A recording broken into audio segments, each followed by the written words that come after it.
ഈ കോടീശ്വരനാവട്ടെ തന്റെ ഭാര്യയെ പുഴുവിനെ പോലെ പുതപ്പ് പൊതച്ചു കിടക്കുന്ന കണ്ടിട്ട് വല്ലാത്ത ചിരി വരുന്നുണ്ട്. അവളുടെ ഈ ക്യൂട്ടായിട്ടുള്ള പെരുമാറ്റം കണ്ടിട്ട് തന്നെ അവളെ കളിയാക്കാൻ തന്നെ യുവാവ് തീരുമാനിക്കുന്നു. യുവാവ് മനഃപൂർവ്വം തന്നെ പെൺകുട്ടിയുടെ അടുത്തേക്ക് ചാഞ്ഞിട്ട് അവൾ ഉറങ്ങുകയാണോ എന്ന് തിരക്കുന്നു. നന്നായി ഉറങ്ങുകയാണെന്ന് നടിക്കാനായി പെൺകുട്ടി പരമാവധി ശ്രമിച്ചെങ്കിലും പക്ഷേ തന്നെ ഒഴിവാക്കാൻ വേണ്ടിയിട്ടാണ് പെൺകുട്ടി ഇങ്ങനെ ചെയ്യുന്നതെന്ന് മനസ്സിലാക്കിയ യുവാവ് ഉച്ചത്തിൽ തന്നെ ചിരിക്കുന്നു. ചെറിയ കുസൃതി ഒപ്പിക്കാമെന്ന് വിചാരിച്ച് അവൾ പൊതിച്ചിരുന്ന പുതപ്പ് അവൻ പിന്നിലേക്ക് വലിക്കുന്നു. ഇതുമൂലം തന്നെ പെൺകുട്ടി കൂടുതൽ പരിഭ്രാന്തയാവുന്നുണ്ട്. ഇതേസമയം യുവാവട്ടെ അവളുടെ മേലേക്ക് കാലെടുത്ത് വെച്ച് അവളുടെ മുടിയുടെ ഗന്ധം ശ്വസിക്കുന്നു. എന്നിരുന്നാലും പെൺകുട്ടി യുവാവ് തന്നെ കളിയാക്കുകയാണെന്ന് ഒരിക്കലും മനസ്സിലാക്കിയില്ല. ഇത് കോടീശ്വരന്റെ വെറുമൊരു വിചിത്രമായ സ്വഭാവരീതി മാത്രമാണെന്നാണ് പെൺകുട്ടി കരുതിയിരുന്നത്. യുവാവും പെൺകുട്ടിയും വിവാഹിതരായിട്ട് ഇതിനോടകം 3 വർഷങ്ങൾ പിന്നിട്ടിരുന്നു. പ്രത്യേകതരം ജോലി ചെയ്യുന്ന യുവാവട്ടെ വിവാഹശേഷം ഒരിക്കൽ പോലും വീട്ടിലേക്ക് മടങ്ങിയെത്തിയിരുന്നില്ല. ഇന്ന് ആദ്യമായിട്ടാണ് അവരിരുവരും ഒരു മുറിയിൽ താമസിക്കുന്നത് പോലും. അവളുടെ പരിഭ്രാന്തി മനസ്സിലാക്കിയ യുവാവ് മറ്റൊരു മുറിയിലേക്ക് ഉറങ്ങാനായി പോകുന്നു. പെൺകുട്ടിയോടുള്ള അമിതമായ സ്നേഹം മൂലം തന്നെ അവളോടുള്ള ബന്ധം ക്രമേണ വികസിപ്പിച്ചെടുത്താൽ മാത്രം മതിയെന്ന് യുവാവ് തീരുമാനിക്കുന്നു.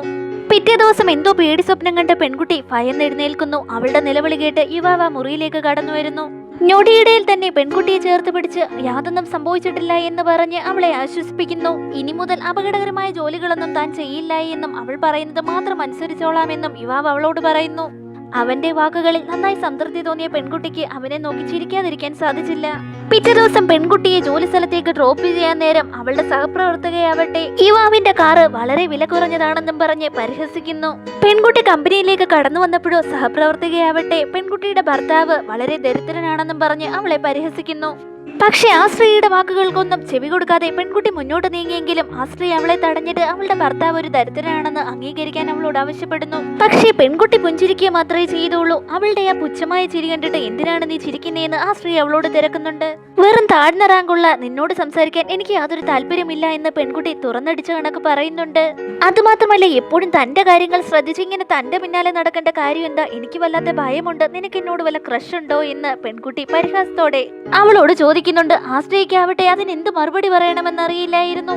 പെൺകുട്ടി എപ്പോഴും അവളെക്കാട്ടിലും നല്ല പ്രകടനം കാഴ്ചവെക്കുമായിരുന്നു. അതുകൊണ്ട് തന്നെ അവൾക്ക് പെൺകുട്ടിയോട് നല്ലവണ്ണം തന്നെ അസൂയുണ്ടായിരുന്നു. അങ്ങനെ അവരുടെ തർക്കം മൂർച്ഛിച്ചുകൊണ്ടിരിക്കുന്ന സമയത്തായിരുന്നു കമ്പനി മാനേജർ അവിടേക്ക് വന്നിട്ട് അവരുടെ CEO കമ്പനിയിലേക്ക് കോടികൾ നിക്ഷേപിച്ചിട്ടുണ്ടെന്ന്, അതുമാത്രമല്ല അവരുടെ ബോസ് ആവട്ടെ സിഇഒയെ സ്വീകരിക്കാനായി പെൺകുട്ടിയെയും സ്ത്രീയെയും ക്ഷണിക്കുന്നു. സിഇഒയുടെ പേര് പറഞ്ഞത് പെൺകുട്ടി വല്ലാതെ ഷോക്ക് ആവുന്നുണ്ട്. അത് തന്റെ ഭർത്താവാണല്ലോ എന്ന് ഓർത്തിട്ട്. എന്നാൽ തന്ത്രശാലിയായ സ്ത്രീ ആവട്ടെ സിഇഒയുടെ പേരും പറഞ്ഞ് അവന്റെ ഫോട്ടോ എടുത്തു വെച്ച് പെൺകുട്ടിയെ അവളുടെ ഭർത്താവ് ദരിദ്രനാണെന്നും പറഞ്ഞ് കളിയാക്കുന്നു. പക്ഷേ ആ സ്ത്രീക്ക് അറിയത്തില്ലല്ലോ കോടീശ്വരന്റെ ഭാര്യ തന്നെയാണ് ആ പെൺകുട്ടിയെന്നും അവൾക്ക് വേണ്ടിയിട്ടാണ് പണം നിക്ഷേപിച്ചതെന്നും.